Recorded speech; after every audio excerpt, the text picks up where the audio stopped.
Hi. Hello. അപ്പോൾ morning ഡ്രൈവിൽ കൂടിയുള്ളത് അൽഫോൺസും ശ്രീഹരിയുമാണ്. ശ്രീഹരി ആ, ഇന്ന് നവംബർ 19 യെസ്, ഇന്ന് നവംബർ 19 ആണ്. ഇന്നൊരു പ്രത്യേകതയുള്ള ദിവസമാണ്. യെസ്, എല്ലാ ദിവസത്തിനും പ്രത്യേകതയുണ്ട് നമ്മൾ പറയുമ്പോൾ. ഇന്ന് പുരുഷന്മാർക്ക് വേണ്ടിയുള്ള ദിവസമാണ് കേട്ടോ. ആ, അതായത് ഇന്ന് ഋഷി. ഇന്ന് മെൻസ് ഡേ ആണ്, ഇന്റർനാഷണൽ മെൻസ് ഡേ ആണ്. ആ, അതുകൊണ്ട് ശ്രീഹരിക്ക് മാത്രമല്ല ഇന്ന് ലോകത്തിലുള്ള എല്ലാ പുരുഷന്മാർക്കും നല്ലൊരു മെൻസ് ഡേ വിഷസ് നമ്മുടെ റേഡിയോ മീഡിയ വില്ലേജ് ഫാമിലിയുടെ വക നേരുകയാണ്. അപ്പോൾ താങ്ക് ഈ യു. ഒരു ദിവസം ആദ്യമായിട്ട് കൊണ്ടുവന്നത് ആരാണെന്ന് അറിയോ?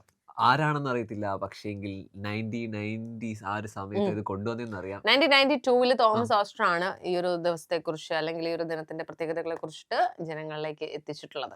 ഇങ്ങനൊരു ദിവസം ആചരിക്കുന്നതിനെ കുറിച്ചിട്ട്. എന്തിനാ ഇത് ആചരിക്കുന്നേ? നമ്മള് എല്ലാവരും സാധനം ചെയ്യുന്നതിന് ഒരു കാരണം ഉണ്ടാവുമല്ലോ. വെറുതെ പിന്നെ നമ്മള് തീർച്ചയായിട്ടും ഒരു രസത്തിന് ചെയ്തില്ലല്ലോ. ഇതിന്റെ പിന്നിലും ഒരു കാരണമുണ്ട്. ആ, അതായത് നമ്മുടെ പുരുഷ കേസരികളുടെ മാനസികവും ആരോഗ്യപരവുമായിട്ടുള്ള ഉം, ഒരു വളർച്ച, അല്ലെങ്കിൽ അവരെ ഒന്ന് സപ്പോർട്ട് ചെയ്യുക, പിന്നെ അവരുടെ നേട്ടങ്ങളിൽ അവരെ ഒന്ന് സപ്പോർട്ട് ചെയ്യുക, അംഗീകരിക്കുക, അങ്ങനെയുള്ള കുറച്ച് കാര്യങ്ങൾ ലക്ഷ്യം വെച്ചുകൊണ്ടാണ് ഈ ഒരു മെൻസ് ഡേ ആഘോഷിക്കുന്നത്. ഗുഡ് ഗുഡ് ഗുഡ്, കൊള്ളാം. വേറെ ആ, എന്തെങ്കിലും ഉണ്ടോ ലക്ഷ്യങ്ങളോ അല്ലെങ്കിൽ ഇല്ല, ഗോൾസ്? ചേച്ചി പറഞ്ഞ കാര്യങ്ങളൊക്കെയാണ് ഇതിന്റെ ഒരു ആണ്. ഉദ്ദേശം. പ്രത്യേകമായിട്ട് ഇത് ശ്രീഹരിയോ ഇന്ന് അല്ല, ഞങ്ങൾക്ക് ഈ ഞങ്ങളുടെ ഞാൻ കൈ ദിവസമാണല്ലോ. അപ്പോൾ എന്തായാലും നമ്മുടെ കൂടെയുള്ള എല്ലാ പുരുഷന്മാരെയും എന്തായാലും തീർച്ചയായിട്ടും അങ്ങോട്ടും ഇങ്ങോട്ടും ഒരു റെസ്പെക്ട് കൊടുത്തുകൊണ്ട് തന്നെയായിരിക്കും ജീവിക്കുക, അല്ലെ? അപ്പോൾ എല്ലാ പുരുഷ കേസരികൾക്കും ഒരിക്കൽ കൂടി ആശംസകൾ നേരുകയാണ്. നിങ്ങൾ ഞങ്ങൾക്ക് നൽകി വരുന്ന എല്ലാ സ്നേഹത്തിനും കരുതലിനും ഒത്തിരി സ്നേഹത്തോടും ഓക്കെ. നന്ദി.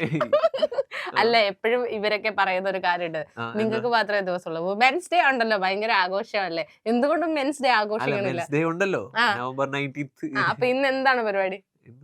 ഇന്ന് ഇത് കണ്ട കണ്ട പ്രത്യേകിച്ച് കണ്ട പരിപാടി ഇത് പ്രത്യേകിച്ച് പരിപാടി ഒന്നും പ്ലാൻ ചെയ്തിട്ടില്ല. അപ്പൊ ഞാൻ ഞങ്ങൾ അറിഞ്ഞില്ല.